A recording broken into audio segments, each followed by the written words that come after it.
Cheat Code Support Strategist by myheadinthecoudsnotcomingdown.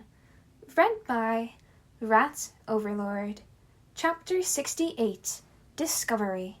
Summary: the aftermath of the finals. Stop pouting, Izakun! Failure is an essential part of invention! May glanced up from her sketchbook. Plus, I know it's not where you wanted to be, but it's not like your tracking program doesn't work. I know, but it's not exact enough to be useful. Isugu whined. I can find the major city that Kurogiri is in, and I've got a few ideas on how to narrow it down, but I've really wanted to finish it by the end of the semester. I don't even know why you're complaining. Kohaku rolled her eyes. The assignment was to do one semester-long project, and you and your girlfriend both did two, and that was on top of however many side projects you both had going on. Isugu shot her a withering look. For the last time, we're not dating, and May actually finished hers. The Ida brothers both passed their finals thanks to her new modifications. It's so cool! And yet, here I am, and I can't even do my job well enough for the heroes to find one single villain. I'm such a failure. He slammed his head on May's desk, and she absent-mindedly pet his hair with one hand while she drew blueprints with her other. There, Izakun, life is so hard. Isugu lifted his head to glare at her, but she just shot him a cheeky smile, so he groaned and lowered his head again. Just let me wallow in self-pity. As much as I enjoy the break, that's probably counterproductive. Powerloader said in amusement. And this is a lesson for all of you. Deadlines are helpful, but they aren't the end-all, be-all of invention. They give you something to work towards, sure, but if you put too much stock in a deadline and then don't reach it, you'll end up feeling exactly what Midoriya is feeling right now. Demotivation. It can not only be harmful, but paralyzing in the long run. So, just remember that deadlines are only truly important when they help you, but there's usually always time to tweak things afterwards, so don't let that stop you. Got it? There was a chorus of understanding noises from the class, but when Isugu didn't respond, Powerloader sighed. Got it, Midoriya. Isugu groaned and sat up. Got it. Good. Powerloader nodded. The good news for those of you who still need to finish their projects, and for those of you who will be starting new ones, is that we are having a design boot camp for all of you during summer break. Oh! You mean kind of like the training camp the extra credit codes class is going May on? asked. Almost exactly like that. Powerloader confirmed. With a couple major differences. First, even though they're happening in the same week, we're going to be staying put, not going off campus like the Hero Corps students are. Since you're going to focus on your creative and technological skills rather than your combat skills like they are, it'll be more beneficial if you're already familiar with the labs, rather than an unknown location. That being said, we will be bringing in a variety of new materials for you to experiment with, as well as special guests who will be staying the week with us and helping you improve your skills while hopefully answering any questions you kids have about the support industry. It'll be an amazing opportunity and can open a lot of doors for you. So we want everyone to be on their best behavior. That means no unnecessary explosions, alright? Of course not! May agreed easily. All explosions are necessary! Powerloader heaved a long sigh. You know what? I'm just grateful that the shields have already met you two, so at least they won't be surprised. Please don't take that as a challenge. Isugu smiled slowly as May cackled. He'd never been to a summer camp before, but he had a feeling that surpassing challenges was kind of the point. This was going to be fun. The minute the bell rang, Ochako grabbed her bag and started activating One For All so she could teleport to All Might and maybe apologize again for going so hard on him during the final exam, but Mina saw her and grabbed her before she could disappear. Oh no, you're staying right here where you are, young lady. Mina grinned, tugging on Ochako's arm.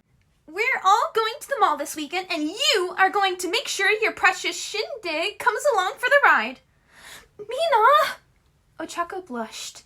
Shindig is an introvert. He doesn't like going to the malls and stuff. Mina turned sharply. Oh, and what happens when an introvert goes someplace social? They latch on to the nearest safe friend and stay with them the whole time. We just need to make sure that he latches onto you. Now let's go! Ochako sighed and let herself be dragged along as Mina tried to catch up to Hitoshi. We do hang out, frequently. You can't just drag him along to the mall so he spends time with me. Oh, hush! I'm sure he needs to buy some stuff for the summer camp, too.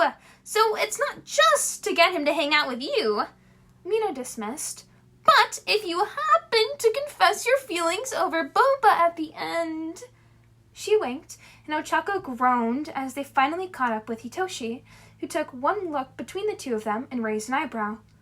Do I even want to know? Ochako opened her mouth to say something, but Mina beat her to the punch. Hey, Shinso! The whole class is coming to the mall this weekend to pick up whatever they need for the summer camp. You're coming, right? Hitoshi glanced between Ochako and Mina for a long moment. Where are you going, Ocha? Mm-hmm. Ochako squeaked. I need, bug spray. Gotta keep those pests away, It was taking all of her willpower to stay put, but normally, when she got flustered, she ended up jumping to Mina, who was right beside her. So her usual escape strategy was just going to put her right back where she didn't want to be. Hitoshi frowned, but shrugged. Sure, why not? My adults are gonna be busy preparing everything, probably, so it's not like I won't have time. I also want to get some more practice teleporting with you, if that's alright. Ochako nodded frantically. Okay, I guess I'll pick you up. Hitoshi grinned. Yeah, sounds like a plan. She could almost feel Mina pouting beside her, but Ochako smiled. Alrighty, Shindig, it's a plan. Hitoshi finished his latest episode and sighed. Right now was the Aizawa Yamada household equivalent of family time, which basically meant that they were all currently existing within the same space, but mostly doing their own thing. Mike was busy in the kitchen making dinner, while Hitoshi watched TV and Aizawa was taking a nap on the couch beside him. It was nice, but it meant that it was up to him to decide whether he wanted to watch another episode or actually check out those streamers that Kaminari had recommended. He usually didn't care too much about gaming streams. He preferred to play the games himself, but Kaminari had seemed oddly insistent that he watch that one, and it was honestly making Hitoshi kinda curious. It wouldn't hurt him to just watch a few minutes, right? Aizawa looked up from his nap when Hitoshi turned off the TV. What's up? Are you bored with your show already? Hitoshi shrugged as he pulled out his laptop. I don't know. Kaminari recommended these streamer guys when we were doing our final the other day, so I figured I might as well give them a try. Kaminari? Aizawa groaned. You really had to take media recommendations from the loudest kid in class. Mike popped his head in from the kitchen.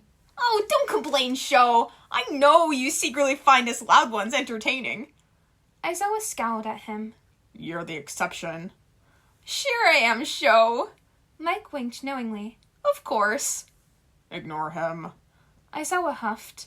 Whatever, go ahead. Hopefully Kaminari has at least half decent taste. I wouldn't think that you'd like the same things. You said I'd like it specifically. Well, at least the humor. Hitoshi said. It actually looks like they're in the middle of a stream right now. I might as well watch that instead of one of the recordings. He clicked on the icon to watch the stream and waited for it to load. The stream was just the game that they were playing, but instead of having a video of the streamer in the corner like Hitoshi had expected, it was just a voiceover. I know Dusty said to stay in that one area, but I'm gonna be honest, I'm completely lost right now. Maybe when he comes back from buying snacks, he'll help me reorient myself, but for now, well, guess I'll die. Whoever was playing, Icy Cat apparently, obviously wasn't playing to win, because he didn't even care when his character respawned only to get killed immediately. Well, I guess I'm here for a good time, not a long time. These guys are probably above my level, aren't they? Mike walked to the kitchen and peered over Hitoshi's shoulder. I think I may have watched this one once or twice. I know the streamer's voice sounds familiar. Hitoshi frowned. It's familiar to me too, though, and I know I never watched this stream before. Same here. Aizawa had sat up by this point, and Hitoshi tilted the screen so both of the adults could see too. I've heard that voice before. It almost sounds like Todoroki. Yes, that's it. Hitoshi said triumphantly. That's exactly who it sounds like. Wow. Mike gave an impressed nod. Pretty impressive that he's able to do all this behind his old man's back. Hitoshi frowned. You don't think Endeavor knows? Aizawa gave him a tired look. There's no way Endeavor would allow something like this. They listened quietly while that sunk in, watching Todoroki's character die for the first time in as many minutes. He really is bad at this, isn't he? Aizawa chuckled. Mike slapped his shoulder. Oh, don't be like that, Sho. He's trying his best. I think that's actually the point. Hitoshi said, pointing to the chat. I think the streaming partner usually just roasts him the entire stream because everyone's trying to come up with the best insult to make up for Dusty's absence. Dusty. Mike hummed. Who's that? Do you think it's another student? Must be. Aizawa said. He wouldn't have many opportunities to meet anyone else. Maybe Bakugo? Hitoshi suggested. He seems rude enough to enjoy roasting Todoroki for hours on end. Shh! Be quiet, you two! Mike hissed. I think the partner's coming back. Hitoshi grinned. Just watch it be Koda or someone we never expect. Aizawa muffled a snort as Todoroki started talking to someone else. Took you long enough. I had time to die 5 times while you were gone. Only 5? A raspy voice responded. I guess you're not such a hopeless noob anymore. I thought it'd be more. As soon as they heard the voice, Hitoshi froze and Aizawa went pale. It looked like he was only keeping himself from hyperventilating by forcibly reminding himself to breathe, and Mike looked between the two of them in growing panic. Wait, what's going on? Sho, are you okay? Hitoshi tried to swallow, only to realize his mouth was dry. It might not be him. Isuku and Mei didn't show me much of the footage, just a little, so maybe it's just somebody who sounds similar. I hear that voice in my nightmares at least 3 times a week, Hitoshi. Aizawa snapped. I'm pretty sure I wouldn't forget it. It's definitely him. What are you two talking about? Mike yelled. Do you know who it is? I think so. It's just... Hitoshi glanced at Aizawa. Why would Todoroki be hanging out with Shigaraki? Uh-oh, get busted! Shigaraki Todoroki friendship revealed! Damn, what a good chapter. It's got some cute little Hito Ochako fluff. Oh my god, so cute. But anyways, if you enjoyed, feel free to leave a like or comment down below because I always love hearing from you guys. And make sure to subscribe so you stay up to date with whenever I post. And here's your daily reminder to hydrate, not dihydrate, and also to leave your questions down below for my upcoming Q&A. Adios, y'all.